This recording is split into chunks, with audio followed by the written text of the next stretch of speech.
창세기 1장 24절에서 31절까지 본문을 본문처럼해서 하나님을 찾아가는 시간을 갖도록 하겠습니다.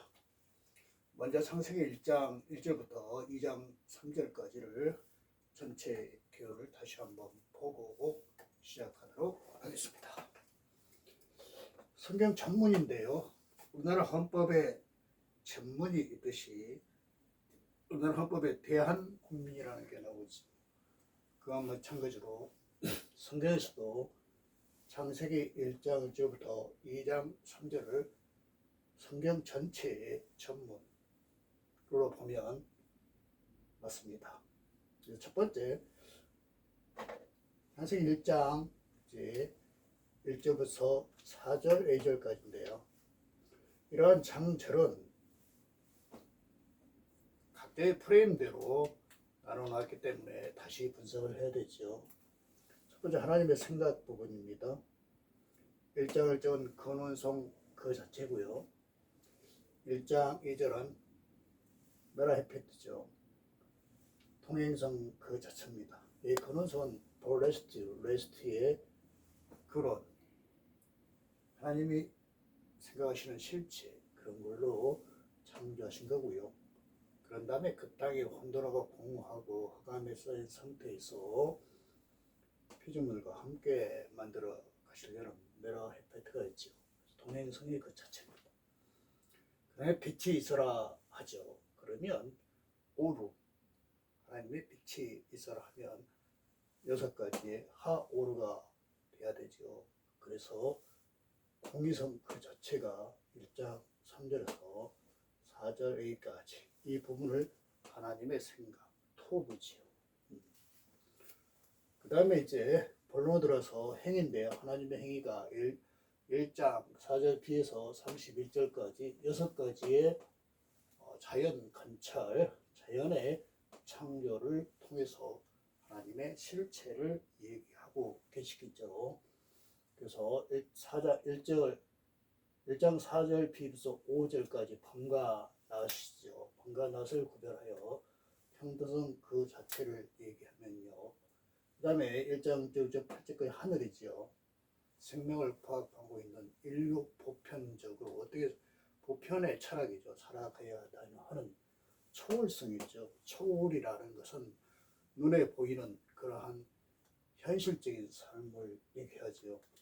나를 버리고 나를 포함해서 하나님 만든 피조물 전체의 유익이 되는 사고방식이죠. 초월성 그 자체를 얘기하고 있고요. 그 다음에 움직이지 않는 식물을 창조하심으로써 정체성을 얘기하죠. 이 정체성 중에서 하나님이 하시는 일 정체성과 인간과 피조물과 함께 하시는 이 정체성이 있죠. 정체성 그 자체를 1장 9절에서 13절까지 말씀하고 계십니다. 그 다음에 1장 14절, 19절까지요. 강명체지요. 그래서 우리가 내일의 날씨 이러한 것을 여러 가지를 예측할 수 있는 그런 삶을 살 수 있죠. 그래서 예측성 그 자체를 얘기하십니다. 그 다음에 1장 20절에서 23절까지는 차이성이죠. 차이성의 그 자체를 얘기합니다. 인간을 창조하기 전에 물고기, 그 다음에 새 이런 걸 만들어서 생명체인데 동물인데 인간하고 다른 차이성을 나타내서 인간이 어떻게 또 행동해야 되는가, 피조물들은 또 생명체들 어떻게 해야 되는가를 차이성 그 자체를 인정하는 1장 20절에서 23절까지 얘기하고 있습니다. 그 다음에 오늘 이제 봐야 될 6번째 창조 행위죠. 6일 창조죠.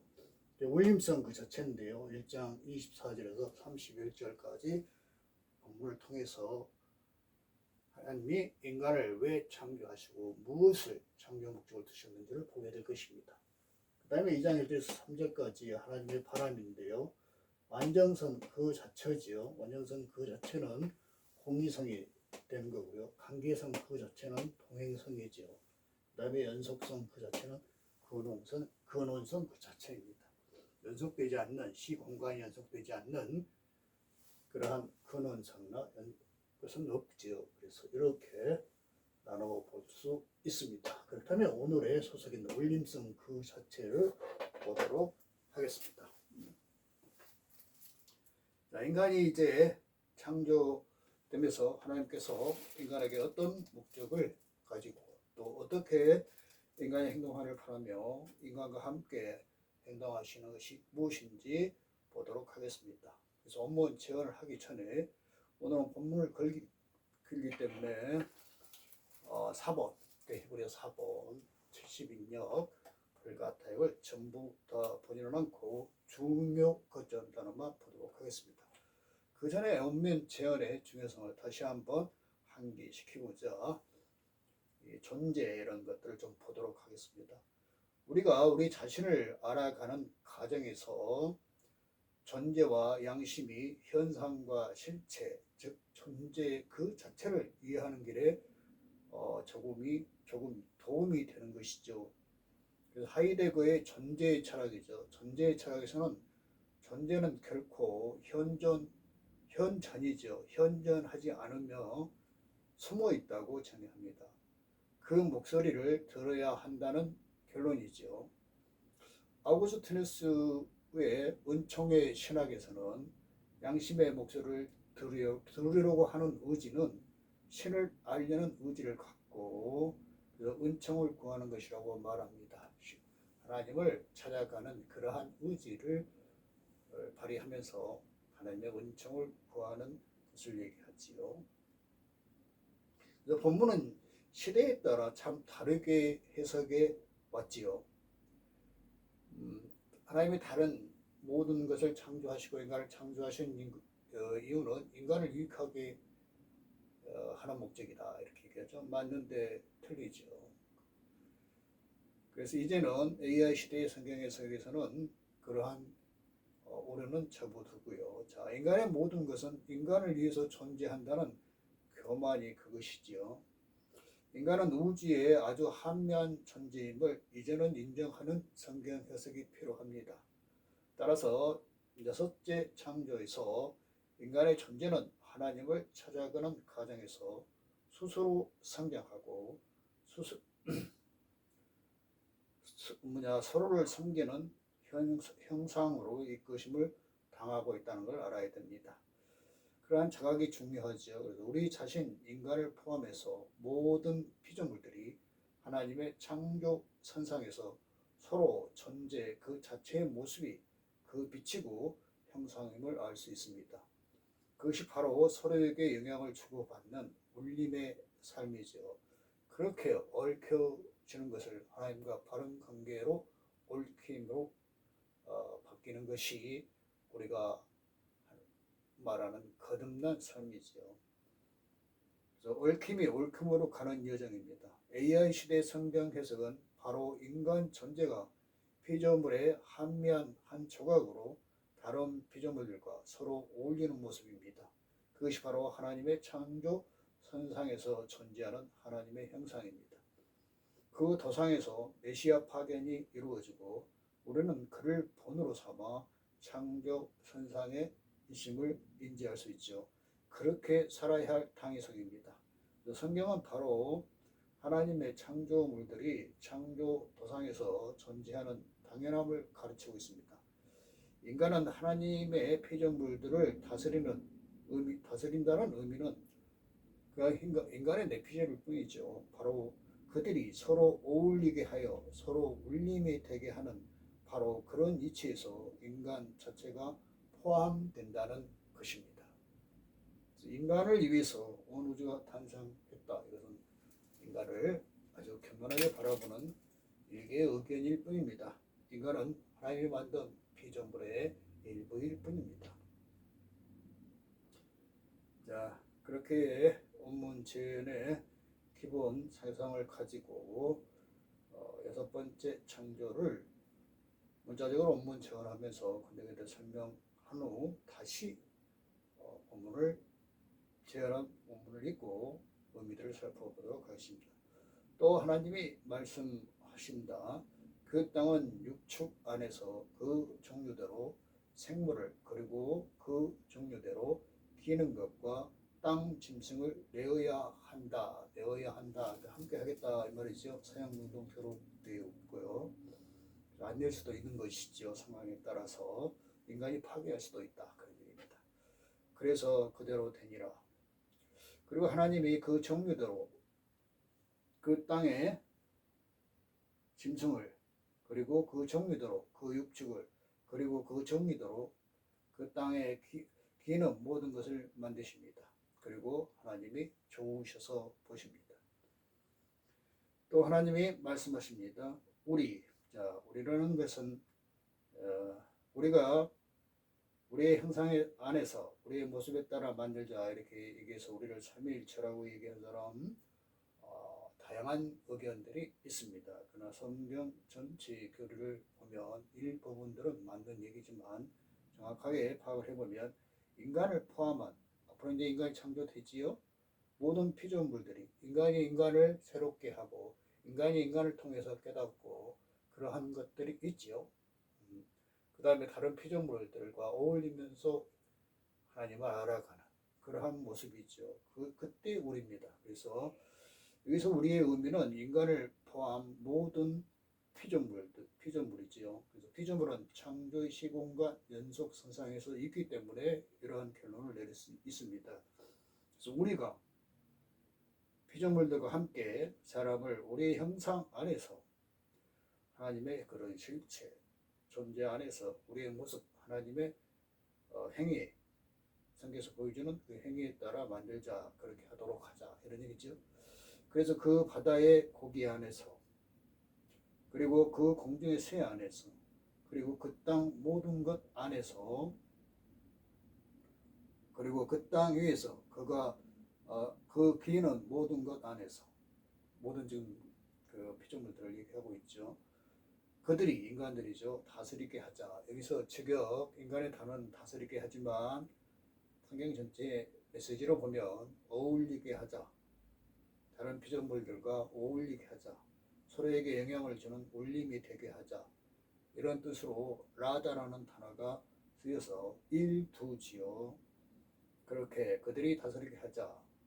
70년에서는 아르케, 토산 이런 표현을 써서 주로 우두머리, 다스림의 걸로 번역이 되어 있습니다.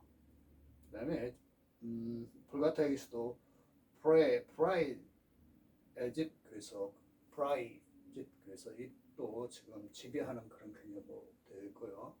have dominion over, 그래서 경제보전에서도 이렇게 지배 개념으로 되어 있죠. 그러나 그 인간의 문자적 해석이고요. 이 라다라는 단어는 어울리게 하자, 어울리게 서로 영향을 주게 하자 이런 뜻으로 보는 게 가장 하나님의 메시지에 맞는 번역이라고 보여집니다. 이것을 그렇게 해석하면 동물에게 복을 주시는 것과 다른 생명체로 복을 주시는 것과 인간에게 복을 주시는 개념이 조금 틀려지지요. 같은 단어지만 이 문제는 성경 해석에서 오류가 나기 시작하는 것은 이 라다는 단어를 어떻게 해석하느냐, 인간이 다른 피조물을 다스리고 뭐 생명 여탄 걸 가지고 있느냐. 지금까지 철학자들이 그렇게 설명했죠. 동물들은 인간을 이제 존재한다. 그래서 뭐 사냥 뭐 이런 것들이 스포츠가 되고 그렇지만 지금은 그런 것을 지양에 가지요. 인간도 피조물의 한 일부에 불과하다. 이러한 깨달음들이 철학에서부터 오고 있고요. 이제 성경 해석에서도 그렇게 돼야 할 줄로 믿고 있습니다. 그래서 그렇게 하나님이 그의 형상 안에서 사람을 창조하신다 그 말이죠.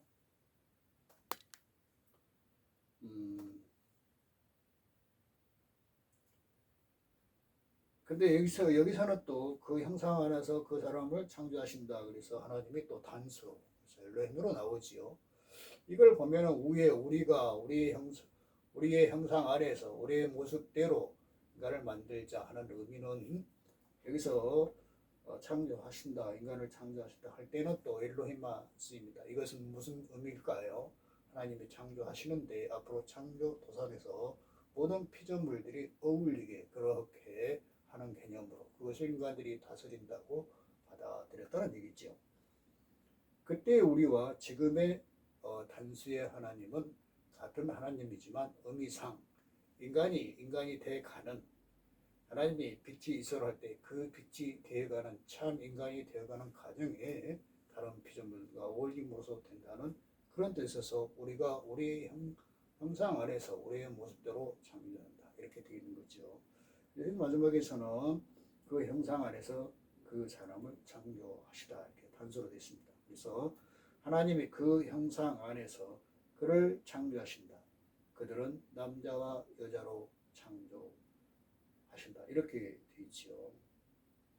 그리고 하나님이 그들에게 복을 주시는데요. 복은 성경 전체 교리로 의미로 보면 창조 목적과 질서에 맞도록 함께 하신다는 것이죠. 하나님이 함께 하신 우리라는 개념 안에 들어가야 다른 피조물들과 서로 어울리면서 하나님이 이끄시는 대로 인간이 될 것입니다. 그렇지 않다면 복이 아니죠. 함께 하시는 것이 복이지요. 이것이 나중에 이제 복음이라는 개념이 있죠. 우리는 예수 그리스도의 본을 받아서 항상 흐트러진 것들을 혼동, 공허감에서 본 질서를 찾아가는 것, 항상 다시 하나님과 시작하는 게 복음이 되지요. 틀려진 게 아니고요. 처음에 나오는 이 복도 마찬가지입니다. 창조 목적과 질서에 맞도록 함께 하신다는 의미죠. 이게 복이고요. 또 복음이라고 볼 수 있습니다. 그리고 하나님 그들에게 이르십니다. 너희는 생육하라. 이렇게 문자적으로 보면 생육하라지만 찾아오라 이렇게 볼 수 있죠. 하나님을 찾아오라. 그리고 너희는 번성하라. 문자적으로 번성하라지만 의미상으로 보면 너희는 스스로 성장하라 이런 뜻이 되겠죠. 나다란 단어를 어울린다 이렇게 보면 이렇게 해석이 되는 것입니다. 그리고 그 땅에서 너희는 충만하라. 이것은 동물을 한때는 숫자가 많아지라 번성하라 그런 뜻이겠지만 인간에게는 완성하라, 서로 섬겨라, 어울려라 이런 뜻이겠죠. 그리고 너희가 그를 정복하라 그러는데 이건 돌보라는 것이지요. 그래서 각자의 피조물들이 각자의 생김새도록 살아갈게 네 배로 돌아 이 말이지요. 잡아먹고 이런 게 아닙니다. 다른 피조물들이 인간에게 의해서 존재하는 게 아니다 이 말입니다. 서로에게 서로의 필요한 울림이죠. 그리고 그 바다 고기 안에서 그리고 그 공중의 새 안에서 그리고 그 땅에 움직이는 모든 생물 안에서 너희는 다스리라. 이 말이 뭔 말이에요? 울림이 되게 하라. 얽힘에서 얽힘으로 하나님 뜻대로 살아가게 하라. 이런 뜻이겠죠. 그리고 이르신다. 보라. 이거는 하나님 보라. 이렇게 힘내 이 말이 나오면 이미 행위가 확정됐다는 의미죠. 자, 내가 너희에게 그 모든 지면 위에 씨 맺는 모든 채소를 그리고 씨 가진 나무 열매를 맺는 그 모든 나무를 준다. 너희에게 음식이 되리라. 우리가 먹고 살아야 될 길 지정해 주시지요. 지금은 그렇지 않지요. 그리고 그 땅 그 모든 짐승에게 그리고 그 공중 모든 새에게 그리고 모든 생명이 있어 그 땅에 모든 기는 것 위에 모든 푸른 풀 음식으로 내가 준다 이렇게 되어 있죠. 내가 준다는 앞에 동사에 걸립니다. 인간의 먹거리 과일, 채소 이런 거고요. 짐승의 먹거리는 또 풀이 있죠. 그리고 하나님의 그가 지으신 모든 것을 보신다. 보라 매우 좋다. 그리고 저녁이 되고 아침이 되니 여섯째 날이다. 이제 이렇게 해서 6일 창조가 끝나지요. 일곱째 날이라고 하는 날은 그 6일 창조를 유지, 보존, 발전시키는 단계를 사바트, 살롬이다 하겠지요. 한번 재현한 것을 다시 한번 읽고 메시지를 찾아보도록 하겠습니다. 또 하나님의 말씀하신다. 그 땅은 육축간에서 그 종류대로 생물을 그리고 그 종류대로 기는 것과 땅 짐승을 내어야 한다. 그래서 그대로 되니라. 그리고 하나님이 그 종류대로 그 땅의 짐승을 그리고 그 종류대로 그 육축을 그리고 그 종류대로 그 땅에 기는 모든 것을 만드신다. 그리고 하나님이 좋으셔서 보신다. 그 다음 또 하나님이 말씀하신다. 우리가, 여기서 우리는 인간을 포함한 모든 피조물이죠. 우리가 사람을 우리 형상 안에서 우리의 모습에 따라 만들자. 그래서 그 바다의 고기 안에서, 그리고 그 공중의 새 안에서, 그리고 그 땅 모든 것 안에서, 그리고 그 땅 위에서 기는 모든 것 안에서 그들이 어울리게 하자, 올림이 되게 하자 이 말이죠. 라다라는 단어로 설명이 되어 있습니다. 그렇게 하나님이 그렇게 하나님께서 라다라는 단어를 써서 모든 피조물이 서로 울림이 되게 하고 얽히면서 얽힘으로 가게 하는 것에 인간도 한 피조물에 불과하다는 것을 이제 얘기를 하고 계시지요. 그리고 이러신다. 보라, 이제 행위가 확정됐다는 거죠. 내가 너희에게 그 모든 지면에 씨 맺는 모든 채소를, 이게 왜 먹거리를 얘기하는데 흰내라는 단어를 써서 행위를 확정하셨는지, 그래서 전쟁이 레켐이지요. 빵 때문에 전쟁한다 그런 의미인데요. 이 먹거리가 문제가 앞으로 될 거라는 의미가 되고요. 첫 번째 하와와 이브가 죄 짓는 것도 먹거리였죠. 이러한 것을 이렇게 나타내고 있는 것 같아요. 그 행위가 확정이 돼 있어요. 하나님이 무엇을 먹으라고 확정이 돼 있는데, 이것이 인간에게 가장 큰 스스로 고난을 만드는 일이 되겠다. 죄를 짓게 되는 것이 되겠다. 이렇게 볼 수 있는데요. 그래서 내가 너희에게 그 모든 지면에 씨 맺는 모든 채소를, 그리고 씨 가진 나무 열매를 맺는 그 모든 나무를 준다. 너희에게 음식이 되리라 그랬습니다. 그리고 그 땅 모든 짐승에게, 그리고 그 공중 모든 새에게, 그리고 생명이 있어 그 땅에 모든 기는 것에게 모든 푸른 풀을 음식으로 내가 준다. 이렇게 말씀하십니다. 그리고 하나님이 그가 지으신 모든 것을 보신다. 보라, 매우 좋다. 그리고 저녁이 되고 아침이 되니 여섯째 날이다. 이렇게 되어 있죠. 자, 이 본문을 통해서 메시지, 울림론은 무엇일까요?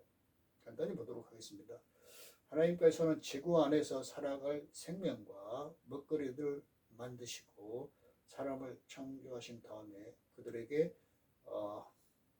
땅 생명체를 서로에게 울림이 되게 하여 어울리게 하심을 지금 알리고 계십니다. 다스림이 그러한 의미라는 것이지요. 압제하는 게 아니죠. 특히 인간은 인간을 압제하는 대상이 아닙니다. 서로 섬겨야 할 대상이지요. 요즘에 자꾸 세상이 극우화되면서 교묘한 방법으로 인간의 이성을 빼앗고 자기 패거리들을 위해서 하는 무리들이 세계 곳곳에서 나오고 있는 현상이지요. 그래서 서로의 울림이 되고 어울리게 하실 것임을 하나님께서 알리고 있는 것이 여섯째 날입니다. 제목은 여섯째 날인데요. 지구의 생명체들을 인간이 울림이 되어 서로 울리게 하라는 인간 창조의 목적이 바로 나오지요. 모든 생명체들에게 울림이 되게 해서 어울리게 하라. 서로에게 울림이 되게 하라. 이런 의미지요. 그것이 인간 창조의 목적이죠. 그래서 울림성은 정확히 모릅니다. 그래서 울림성, 울림의 성향의 그 자체가 하나님이죠. 그 자체의 삶을 살아가도록 노력하는 것이 인간의 모습일 것입니다.